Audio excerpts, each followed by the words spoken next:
ఇంకా మనం చాలా ఇంకా బలంగా జరుపుకోవాల్సిన రోజును ఈరోజు నేను చాలా ప్రిపేర్ అయ్యి వచ్చాను. గత 2-3 రోజులుగా చాలా ఎక్కువ సమయం గడుపుదాం, దాదాపు ఒక ఈవినింగ్ దాకా గడుపుదాం అనేది ప్రతి స్టాల్లో అనుకున్నాం. అలా మీ అందరితో ఎక్కువ సమయం గడుపుదామని, ప్రత్యేకంగానే ఉందామని. కానీ దురదృష్టం, మొన్న కశ్మీర్లో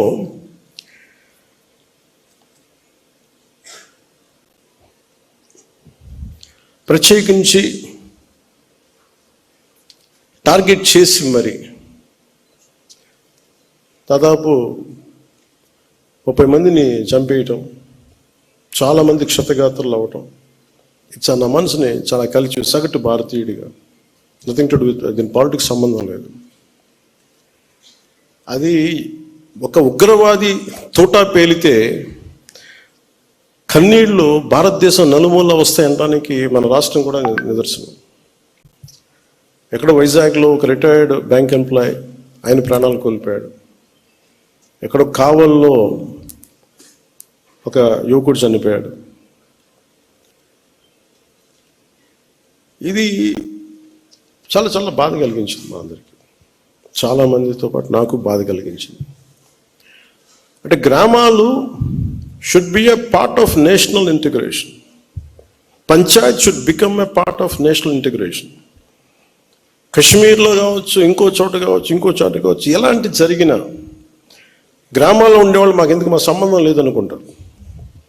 గ్రామాలు రాజకీయాలకు కావచ్చు, పొలిటికల్ పార్టీస్కి కావచ్చు, కులాలకు కావచ్చు, వర్గాలకు కావచ్చు, దానికి ఫౌండేషన్ కింద కాకుండా జాతీయ సమగ్రతకి పట్టుకొమ్మల వాళ్ళు పంచాయతీలు.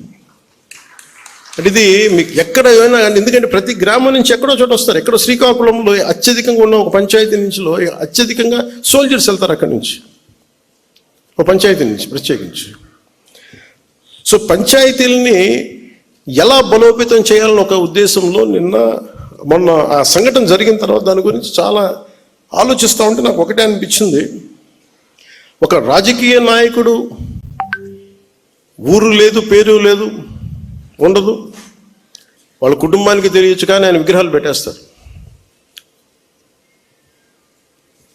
ఏదన్నా విగ్రహాలు పోతే గోల్ చేసేస్తారు. కానీ ఏ దేశం అయితే మనకు ఆధారం ఇచ్చిందో, ఏ దేశం అయితే నీకు భారతీయుడని ఉనికిచ్చిందో, ఆ భారతదేశాన్ని స్మరించుకునే ఒక ఏ చిహ్నం లేదు, ఎలాంటి చిహ్నం ఉండదు, గుర్తుండదు. అందుకని నేను ఈరోజు నా ప్రతిపాదన ఉన్నతాధికారులందరికీ, శశిభూషణ్ గారికి కానీ, ఇక్కడున్న కమిషనర్ గారికి కానీ, అందరికి అందరికీ ప్రతి పంచాయతీలో జాతీయ సమగ్రత ప్రాంగణం అనేది చాలా చాలా అవసరం. దాంట్లో జాతీయ సమగ్రత స్తూపం, అది మీరు 1000 గజాల్లో పెడతారా, ఎకరంలో పెడతారా, ఇంకెక్కువలో పెడతారా, ఆ పంచాయతీలను బట్టి కనీసం ప్రతి చోట 13,326 పంచాయతీల్లో 13,326 జాతీయ సమగ్రత ప్రాంగణాలు ఉండాలి. 13,326 జాతీయ సమగ్రత స్తూపాలు ఉండాలి. ఇది దయచేసి దీన్ని ఎలా తీసుకెళ్తాం, దీనికి కావాలంటే నేను క్యాబినెట్లో కూర్చొని గౌరవ ముఖ్యమంత్రి చంద్రబాబు నాయుడు గారితో మాట్లాడి, అవసరమైతే కేంద్ర ప్రభుత్వంతో మాట్లాడి, ఇది చాలా చాలా అవసరం ఇప్పుడున్న పరిస్థితుల్లో. ఉగ్రవాదం పెట్రేగి పెరిగిపోతున్న పరిస్థితుల్లో గ్రామాల నుంచి బలమైన వ్యక్తులు ఉంటేనే, దేశ వికాసానికి బలపడే వ్యక్తుల సమూహం ఉంటేనే గ్రామాల్లోనే మన దేశానికి ఏదైనా చేయగలం, తద్వారా మనం లాభపడగలం. మనకి ఉనికినిచ్చిన మన దేశం తాలూకు మనం భాగస్వాములు కాకపోతే, ఇది నాకు సంబంధం లేదు, నా కులం కాదు, నా పార్టీ కాదు, మా ఏరియా కాదు అనుకుంటే అలా కుదరదు. అందుకని దీనిని సమగ్రతను పెంచే, జాతీయ సమగ్రతను పెంచే ఈ జాతీయ సమగ్రత ప్రాంగణాలకి దయచేసి మీరు ఒక ప్రణాళిక తీసుకెళ్ళవలసిందిగా మనస్ఫూర్తిగా నేను మీ అందరికీ తెలియజేస్తాను. మీతో ఎక్కువ సమయం గడపాలనుకుంటా ఉన్నాను, కానీ నాకున్న ఒక 2 నిన్న కశ్మీర్లో చనిపోయిన వ్యక్తుల్లో మన ఆంధ్రప్రదేశ్ చెందిన వాళ్ళు 2 ఉన్నారు.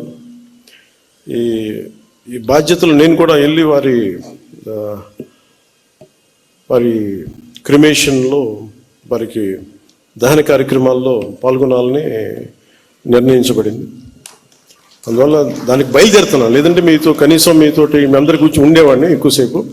కాకపోతే నాకు ఇంకా ఏ ఫ్లైట్ ఏం లేదు అక్కడికి వెళ్ళడానికి, దారిలోనే వెళ్ళాలి 200 కిలోమీటర్లు ఇక్కడి నుంచి. అందుకని ఇప్పుడు వెళ్తే కనీసం 3:30 కల్లా చేరుకుంటానని ఆశాభావంతో నేను ముందుకు వెళ్ళాల్సి వస్తుంది.